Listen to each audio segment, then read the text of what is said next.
Le soudage des métaux est un procédé de jonction très ancien qui, avec la découverte de flammes à haut pouvoir calorifique d'abord et du courant électrique ensuite, a eu une très grande diffusion dans les constructions mécaniques, électromécaniques et électroniques.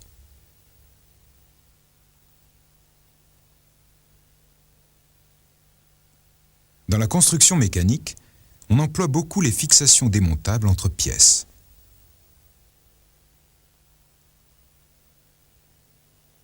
À l'aide d'organes filetés, de goupilles, de clavettes, d'anneaux d'arrêt, lesquels permettent à chaque moment la séparation de ces pièces.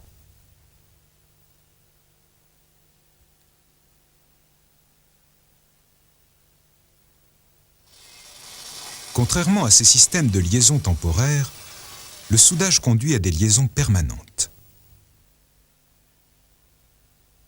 Différents ensembles mécaniques, moyens de transport, ustensiles pour la maison, mais aussi des objets précieux tels que colliers, broches et bracelets, instruments de musique, sont formés de pièces unies entre elles au moyen d'une soudure. Les wagons ferroviaires, les autobus, les automobiles, sont souvent composés d'un châssis métallique revêtu extérieurement de tôles soudées pour constituer une carrosserie rigide.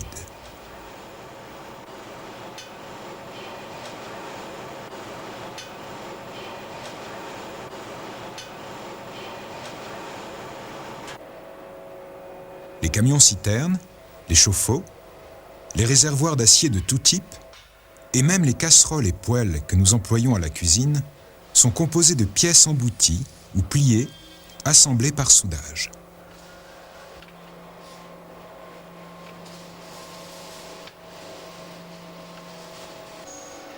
Dans la vie quotidienne, nous utilisons aussi des objets pour nous déplacer ou pour faire du sport, tels que les bicyclettes dont les cadres sont soudés.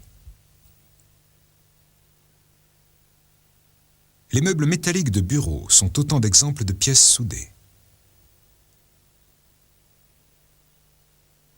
Mais nous le verrons, avant le soudage, les pièces sont très souvent préalablement travaillées par pliage, emboutissage, roulage, profilage, etc.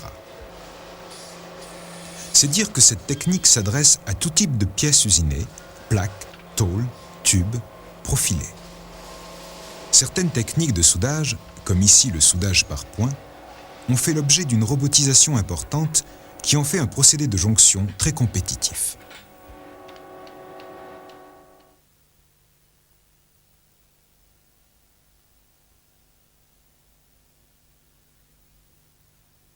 Comme technique de liaison permanente, le soudage présente, par rapport à d'autres systèmes de liaison, plusieurs avantages, tels que l'étanchéité et la continuité physique entre pièces. Avec le soudage, on peut, en effet, obtenir des récipients ou des canalisations de liquide ou gaz avec parfaite étanchéité, comme par exemple ces bouteilles de gaz ou le système de chauffage de la maison. Le soudage assure aussi la continuité thermique et électrique parce qu'il réalise une jonction intime entre les pièces. Il nous suffit de penser aux résistances électriques, aux câbles employés pour le transport du courant électrique, aux circuits électriques et électroniques, aux circuits imprimés.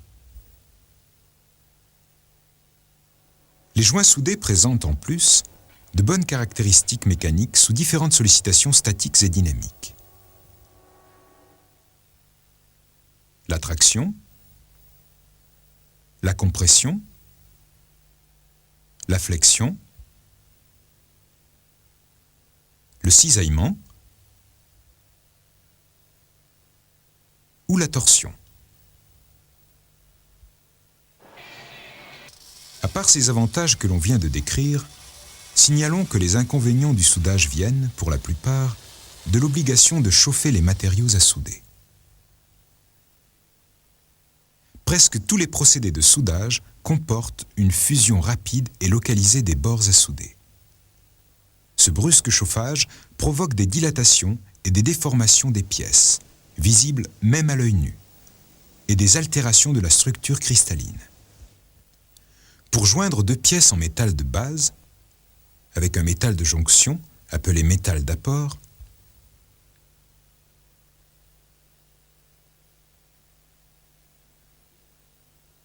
il faut chauffer les bords de pièces, ce qui conduit à affecter thermiquement toute une zone autour de la soudure.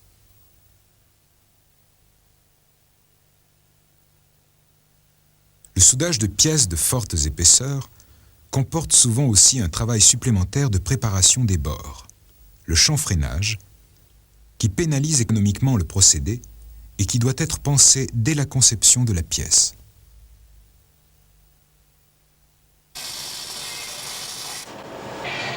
Jusqu'ici, nous avons employé le terme soudage sans nous préoccuper d'en donner une définition technique exacte.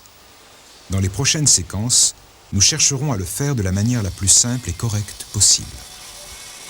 On définit par soudage une jonction par fusion d'un ou de plusieurs éléments qui sont unis entre eux de façon permanente, en assurant au travers de cette jonction une parfaite continuité physique et chimique. Si nous prenons un joint soudé, par exemple deux tôles soudées bord à bord, et que nous effectuons une coupe transversale du cordon de soudure, nous pourrons observer comment les deux pièces se sont soudées entre elles, physiquement et chimiquement. Si le soudage est effectué de manière optimale, la liaison soudée possède les mêmes caractéristiques de résistance mécanique que les métaux d'apport et de base.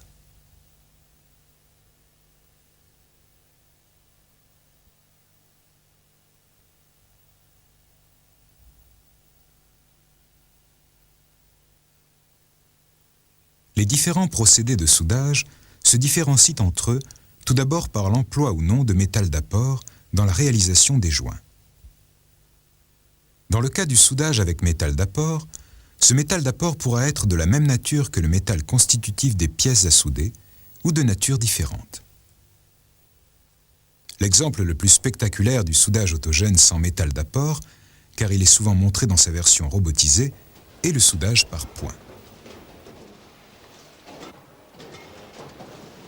Dans ce procédé de soudage, on exploite d'une part l'effet Joule du courant électrique qui chauffe jusqu'à fusion les deux pièces métalliques qu'il traverse, et d'autre part la pression entre pièces pour réaliser l'accostage. Le cycle de soudage comprend une phase de contact, une phase de réchauffement, une phase de fusion des surfaces et d'union des deux matériaux, et une phase de refroidissement au terme de laquelle cesse la pression.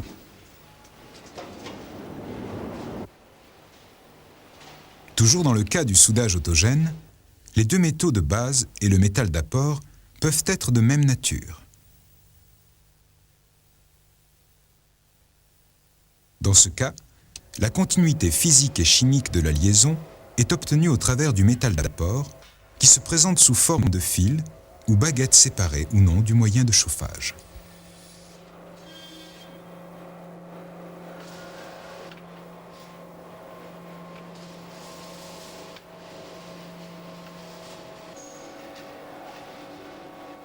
Dans le soudage de pièces épaisses, il est souvent nécessaire de chanfreiner les bords de pièces pour assurer une meilleure réalisation du joint soudé qui nécessite dans ce cas plusieurs passes.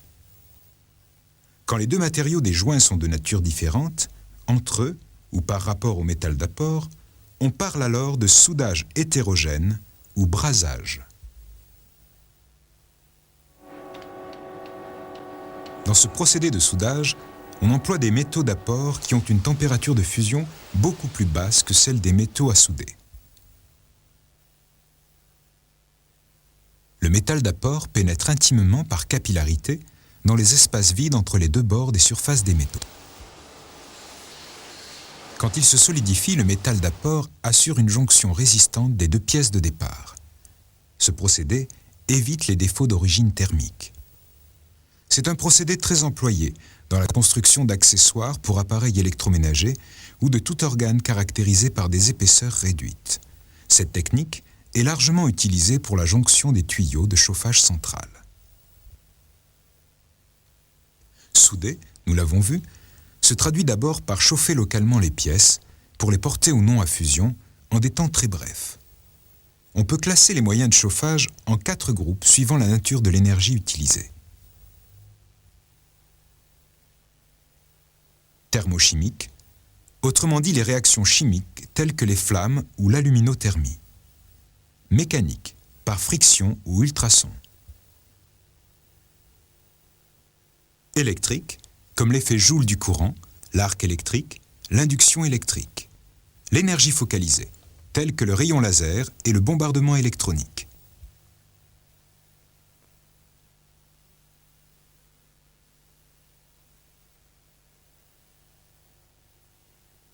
La flamme est produite par la combustion d'un mélange d'oxygène et d'un gaz à haut pouvoir calorifique, acétylène, hydrogène, propane, à l'extrémité d'un chalumeau.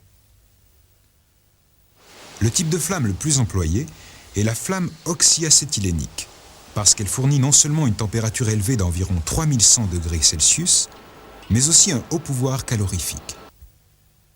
Dans le cas du soudage aluminothermique, on utilise comme source de chaleur la réaction chimique exothermique entre, par exemple, un oxyde de fer et de la poudre d'aluminium, déclenchée par une poudre d'allumage. La température peut atteindre 2400 degrés Celsius. Nous voyons ici un schéma de principe d'un creuset pour le soudage en bout de 2 cylindres.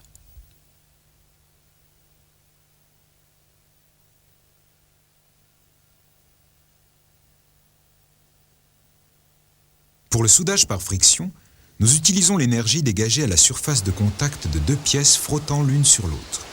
Une des 2 pièces à assembler est entraînée en rotation, puis les 2 pièces sont mises en contact sous un effort axial. Par frottement, les pièces s'échauffent de part et d'autre du plan de joint. Un bourrelet de matière peut se former. Après un brusque arrêt de la pièce, l'effort axial augmente brutalement pour former la soudure. Le soudage par ultrasons s'applique principalement aux matières thermoplastiques. On génère des ultrasons qui sont transmis à la pièce à l'aide d'une sonotrode. Les 2 surfaces à assembler sont alors soumises à des vibrations mécaniques à une fréquence de l'ordre de 20 à 30 kHz, ce qui produit un échauffement local. Une légère pression suffit à solidariser les pièces dès qu'on coupe les ultrasons.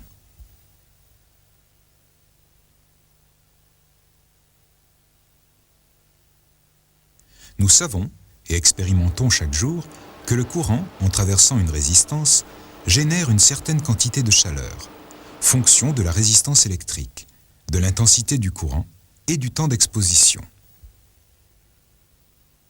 Cet effet Joule du courant est utilisé dans le soudage par points de tôles de faibles épaisseurs.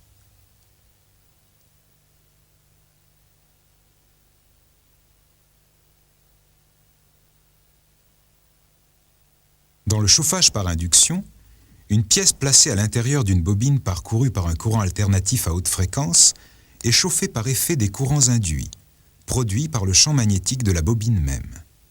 Ce système de chauffage est particulièrement employé dans le brasage pour fondre le métal d'apport.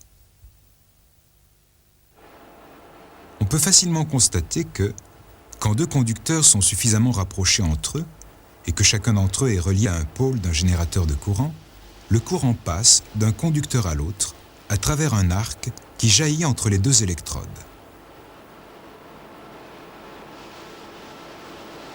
Cette propriété est largement exploitée dans de nombreux procédés de soudage, appelés justement soudage à l'arc.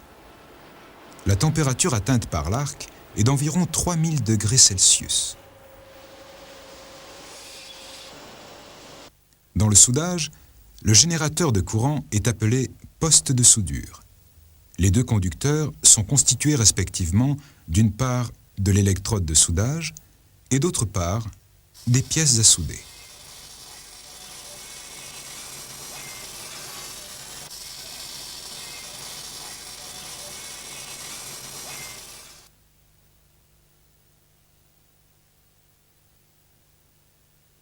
Le laser est un rayon de lumière cohérente à quantité élevée d'énergie qui, focalisé à travers des dispositifs optiques sur la surface d'un métal, peut le faire fondre. Dans sa version laser de puissance pour le soudage, il est assez dangereux à manipuler par l'homme et nécessite des appareillages spéciaux. Ici, nous voyons une découpe laser avec un faisceau très fin, c'est-à-dire une très grande précision de découpe.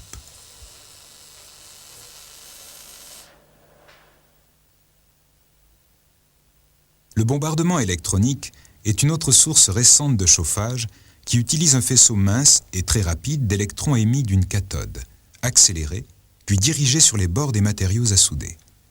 L'opération de soudage a lieu dans une chambre sous vide poussé, dans un milieu où toute forme de contamination ou d'oxydation est donc impossible.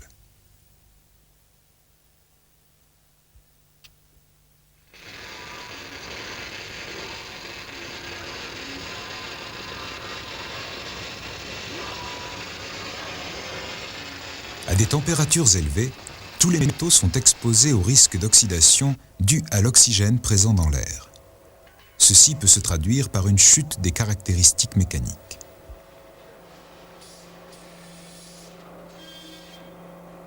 C'est dans le souci d'éviter cette oxydation qu'on s'est depuis longtemps préoccupé de créer une protection efficace du bain de fusion grâce à l'emploi d'atmosphères artificielles constituées par des gaz purs ou des mélanges de gaz, argon, hélium, hydrogène, par des gaz inertes ou actifs, par des matières solides telles que les enrobages d'électrodes,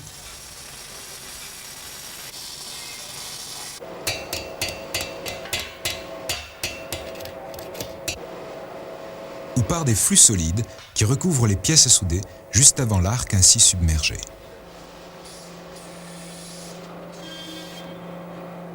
Beaucoup de procédés de soudage électrique à l'arc se différencient entre eux, notamment par le type d'atmosphère protectrice.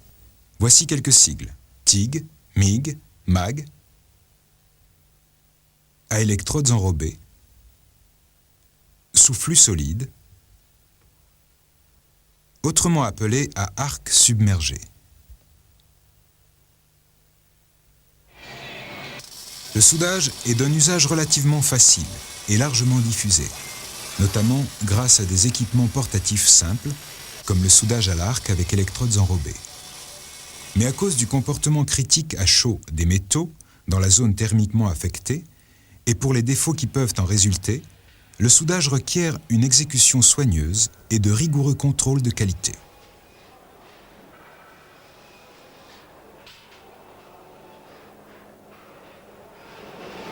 Ces contrôles doivent porter sur les caractéristiques fonctionnelles requises et certifier les caractéristiques physico-chimiques et mécaniques du joint, comme elles sont imposées par les spécifications du cahier des charges.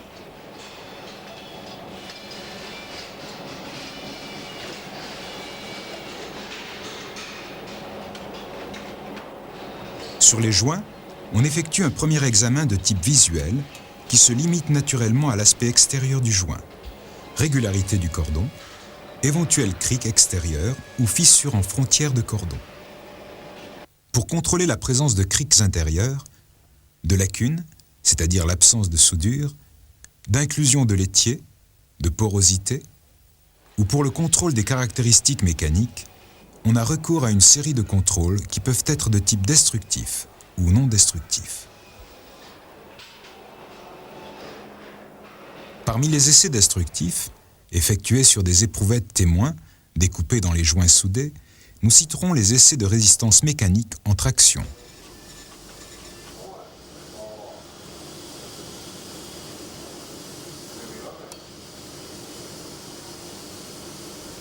L'essai de résilience sur une éprouvette de section carrée avec le mouton pendule de Charpy.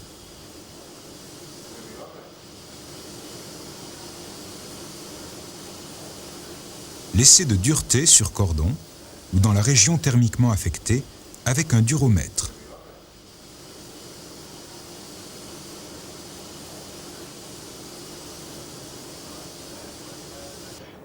L'analyse métallographique. L'analyse chimique de poudre issue du cordon de soudure. Ou directement de l'éprouvette, au moyen d'un spectromètre qui fournit instantanément la composition chimique du métal.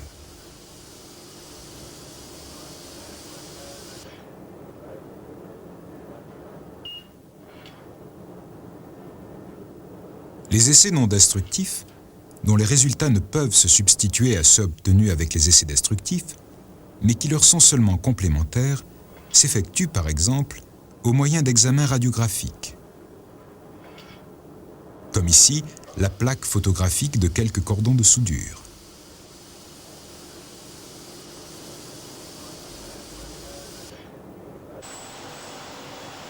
Au moyen de contrôle par ultrasons.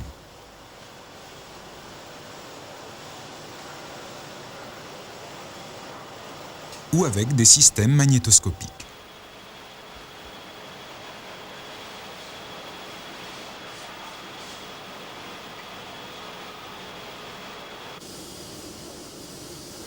Tous ces contrôles contribuent à la certification de la qualité des joints examinés et constituent une garantie du respect des spécifications du cahier des charges, tant pour les constructeurs que pour les utilisateurs.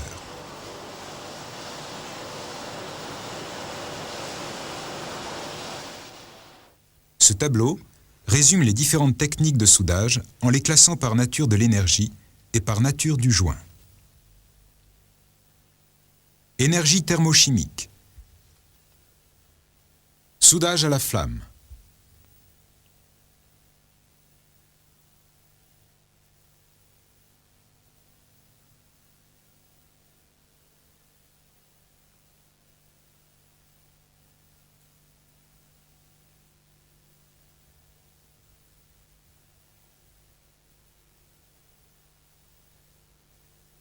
Aluminothermie.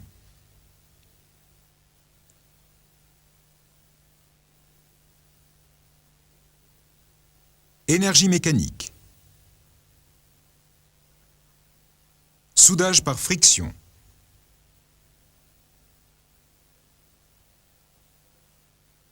Soudage par ultrasons.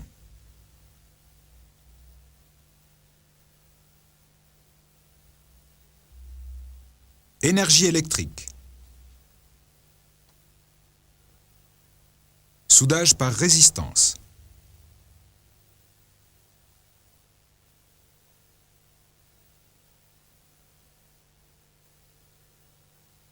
Soudage par induction.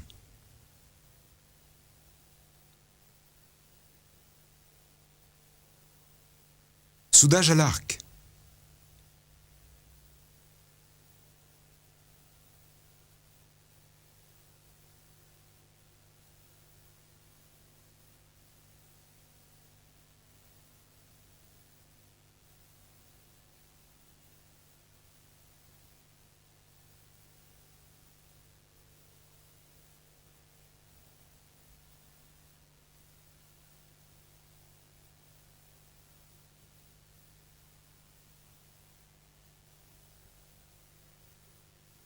Énergie focalisée.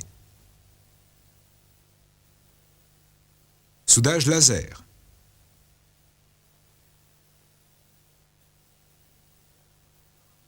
Soudage par bombardement électronique.